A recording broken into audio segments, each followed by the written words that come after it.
अगदी मराठी असो अमराठी असो, अगदी मुस्लिम लोक सुद्धा खूप मोठ्या प्रमाणात आपल्या सोबत आलेत, ख्रिश्चन्स आलेले आहेत, ख्रिश्चन पण आलेत, मुसलमान पण आलेले आहेत. आणि मी तर जाहीर सभेत, अगदी मला वाटतं चिता कॅम्पची सभा होती, बरोबर ना, त्या सभेमध्ये अभी मुझे क्या पता, सामने सब बैठे, हिंदी में किया भाषण.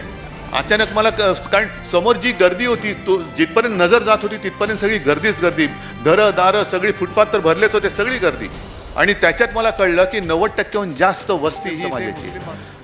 मग मी त्यांना सरळ विचारलं, आपको लगता है की मैंने हिंदुत्व छोड़ा? सगळ्यांनी सांगितलं नाही. मग मी त्यांना सांगितलं, क्या मेरा हिंदुत्व आपको मंजूर है या नहीं? सगळे म्हणाले हो. याचं कारण आपलं हिंदुत्व हे वेगळं आहे आणि यांचं हिंदुत्व हे वेगळं आहे. हे हिंदुत्व करतात म्हणजे नुसतं तोडा फोडा आणि राज्य करा असं नाहीये. त्याच्याबद्दल पुढच्या जाहीर सभांमध्ये मी बोलेन, पण हे आग लावण्याचे